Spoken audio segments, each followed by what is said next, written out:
Today's topic is something that I don't feel like is explored very much when it comes to the lost media community, and that's personal lost media. To me, personal lost media applies to usually just one or two people. It might be something from their childhood they remember or something that they personally cannot find, and it doesn't really have a wide mass appeal as like a lost pilot or a lost movie. So I thought it would be a fun idea talking about some of my personal lost media experiences when it comes to things that are more specific to me and don't have quite as mainstream appeal, but maybe in doing so it'll bring about some search efforts to smaller personal lost media for other people, or get people more interested in discovering their own little pieces of the past. With that said, let's jump into maybe one of the biggest personal pieces of lost media to me, and that's something that I have been trying to get to the bottom of for years. It has to do with video games, more specifically Sonic Adventure DX on the GameCube. Now, this game came out in the early 2000s and I was a kid, I was a big Sonic fan and I had to have it. I was really in tune with a lot of the Sonic games that were coming out at the time.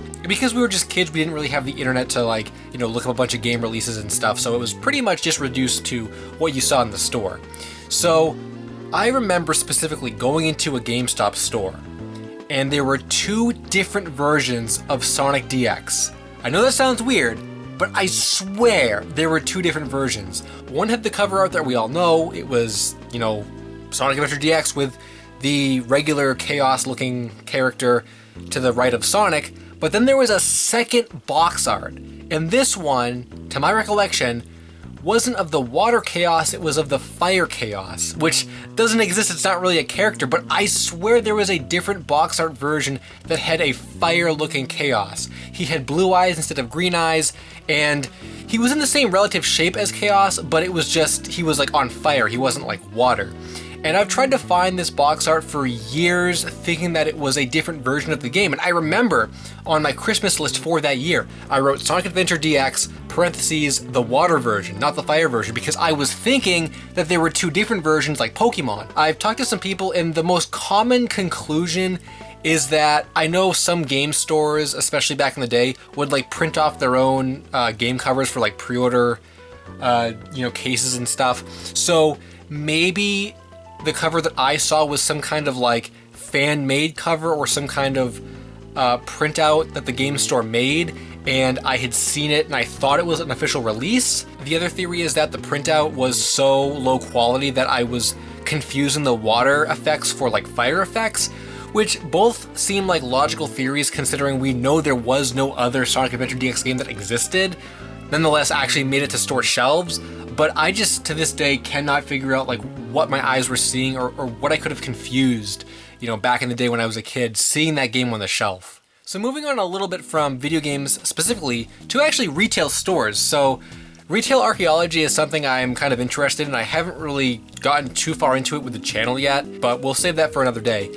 For now though, there were a couple stores from my youth that I remember really liking and I would go into very often at one of my local malls. But to this day, I cannot remember what the store names were or what happened to them or pretty much anything about them. I just remember what they were like. One of them, I want to say it was called it wasn't called Fox 25, but it was Fox something or Fox Sports, or I think it was a sports memorabilia store. And I think it kind of took up two storefronts in my mall. It wasn't just one store, it was two stores. And I remember it was kind of a dimly lit store. The carpet was dark blue. And I remember going in there often to buy stuff like Crazy Bones, and I think I would look at the Yu-Gi-Oh cards, but I wouldn't really buy any. They also had Beanie Babies. They had a big tub of Beanie Babies I remember looking through. But other than that, I just can't really identify what exactly the store was specifically, or when it first opened, when it closed. I just know that I went there as a kid, and that's kind of the only memory I have of it. I was really small too, And the second store I can remember was definitely more of a mom and pop, there for 1 year, gone the next year kind of store. It was also in the same local mall that the Fox store was in.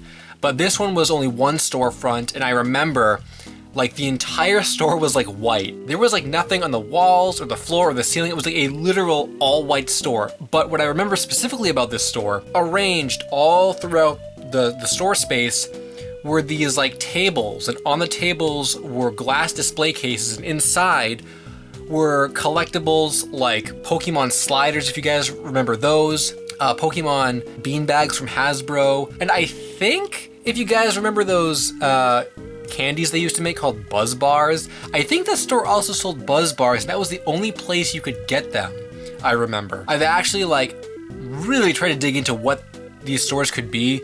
I've gone to the Wayback Machine and looked at my local mall's directory from back in the day, trying to figure out like which store name it could be. Even just getting the name of the store would kind of make me happy, but I can't imagine what they were called. I even have old brochures from the mall that I guess for some reason I had from back in the day, and I looked through all the store names, but nothing really jumped out to me as being like exactly what the stores would have been. Like there wasn't even anything that had to do with Fox, you know, in the listing. So I think those stores, unless someone else remembers them, I think those stores might remain a memory only to me. Moving slightly from the retail space to music media.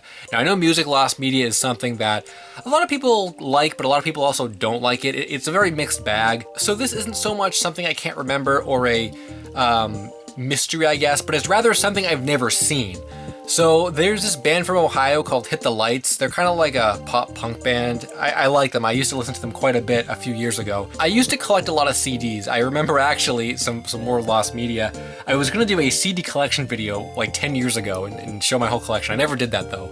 But I was trying to collect every Hit the Lights CD release that existed. And the one that always eluded me, to this day it still eludes me, is their very first EP. I believe it was their very first EP. It was called Leaving Town Tonight.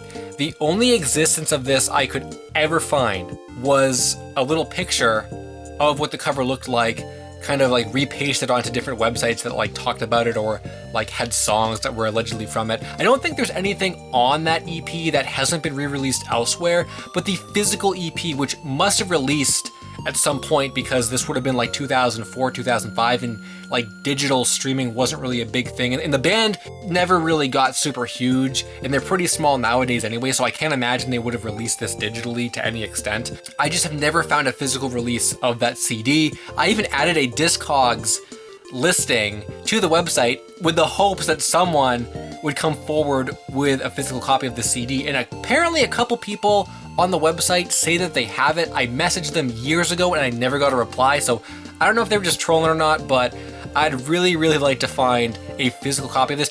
I even messaged the lead singer, or the former lead singer of the band, again years ago, asking about like what the release was or if any still exist, and he never got back to me. He saw my message, he never responded. If I had to guess, I would say these were probably just like handmade, homemade demos that were given out at some of their earliest shows, which were probably really small. Either that or just no one knows that the band even exists, so they're not really thinking like, oh, let me like sell this on eBay, or let me like archive this, you know, this album, because it's not something that like I can imagine a lot of people would really be interested in. But I am, so if you have a Hit the Lights EP, let me know, because I'd really like to see it.